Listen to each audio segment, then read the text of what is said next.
Hello friends, welcome to all on my channel reality classes. जैसा कि आज CTET का एग्ज़ाम हुआ है और होप सबका एग्ज़ाम अच्छा ही गया होगा। तो यहाँ पे बाल विकास व शिक्षा शास्त्र का क्वेश्चन का आंसर मैं बताने जा रही हूँ। आप देखिए, पहला क्वेश्चन क्या पूछ रहा है। एक खेल क्रिया के दौरान चोट लगने पर रोहन रोने लगा।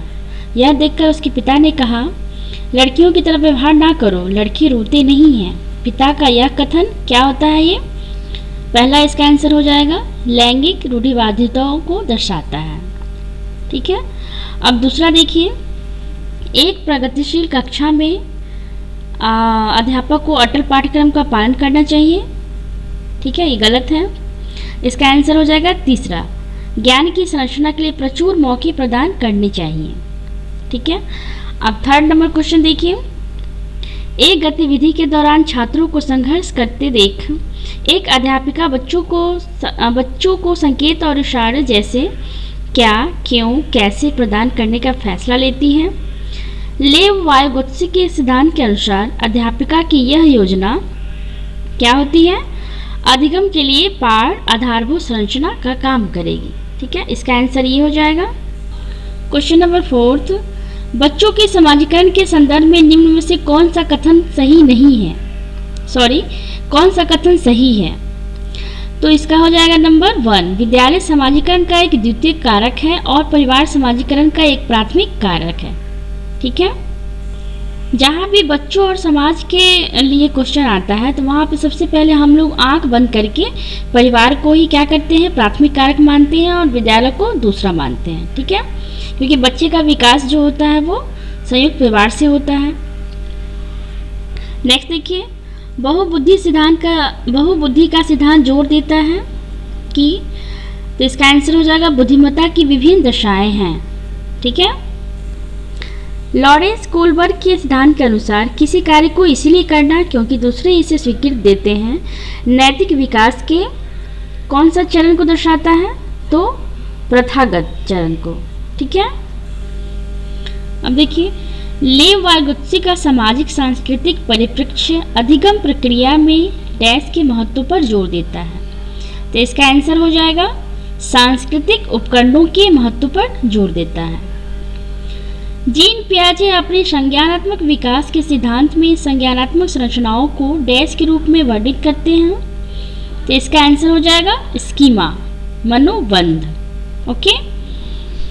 नेक्स्ट देखिए, जीन पियाजे के संज्ञानात्मक विकास के सिद्धांत में पूर्व संक्रियात्मक अवस्था में विकास का मुख्य गुण क्या होता है? इसका आंसर हो जाएगा विचार सोच में केंद्रीकरण।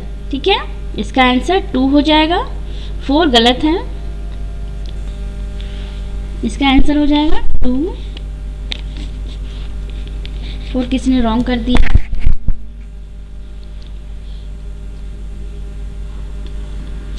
विकास के संदर्भ में निम्न में से कौन सा कथन सही है? तो इसका विकास का क्या होगा? विकास बहुआयामी होता है। ठीक है। जन्म से किशोरावस्था तक बच्चों में विकास किस क्रम में होता है? तो जन्म से किशोरावस्था तक बच्चों का विकास जो होता है वो सांवेदिक, मूर्त, अमूर्त। ठीक है। पहले वो क्या करता है? वो सेंसरी, कंक्रीट, एब्स्ट्रैक्ट। इसका ये हो जाएगा। एक प्रगतिशील कक्षा में व्यक्तिगत भिन्नताओं को किस प्रकार देखा जाना चाहिए? तो अध्यापन अधिगम प्रक्रिया की परियोजनाओं के लिए महत्वपूर्ण। ओके।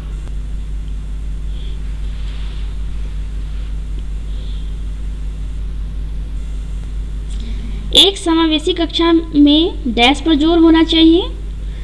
हर बच्चे के सामर्थ्य को अधिकतम करने के लिए अवसर प्रदान करने में क्या होना चाहिए? जोर होना चाहिए। तो इसका आंसर हो जाएगा 4th। दिव्यांगजन अधिकार अधिनियम 2016 के अनुसार निम्न में से किस शब्दावली का प्रयोग उपयुक्त है? ठीक है, तो इसका हो जाएगा छात्र जिसे शारीरिक दिव्यांगता है ना। अधिगम कठिनाइयों से जूझते छात्रों की जरूरत को संबोधित करने के लिए एक अध्यापक को क्या नहीं करना चाहिए? तो इसका आंसर हो जाएगा शिक्षा शास्त्र और आकलन की जटिल संरचनाओं का प्रयोग नहीं करना चाहिए। सृजनात्मकता की पहचान का प्रमुख लक्षण क्या है? अति सक्रियता। इसका आंसर हो जाएगा 3rd। विविध पृष्ठभूमियों के अधिगमकर्ताओं को संबोधित करने हेतु एक अध्यापक को, तो इसका थर्ड हो जाएगा सभी के लिए मानकीकृत आंकलनों का इस्तेमाल करना चाहिए। ठीक है, इसका आंसर हो जाएगा question number third, sorry answer number third. अब क्वेश्चन 18 पे आते हैं। समस्या समाधान क्षमताओं को किस प्रकार सुसाध्य किया जा सकता है? तो लगातार अभ्यास और कार्यान्वयन पर जोर देकर। ठीक है, इसका आंसर हो जाएगा 1। अधिगम की अभिप्रेरणा को किस प्रकार कायम रखा जा सकता है? तो बच्चों को बहुत आसान क्रियाकलाप देकर क्या किया जा सकता है? अधिगम की अभिप्रेरणा को कायम रखा जा सकता है ना।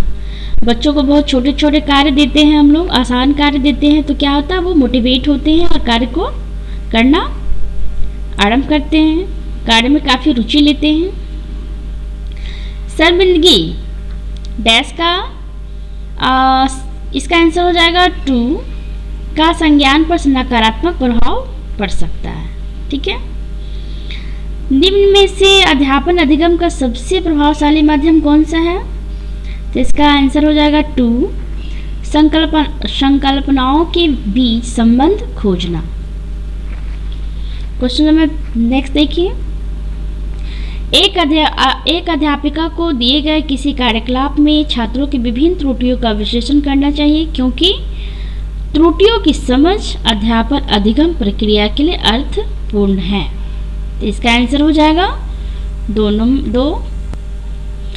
बच्चों को सीखने में कठिनाई होती है जब सूचना अलग अलग टुकड़ों में प्रस्तुत की जाए।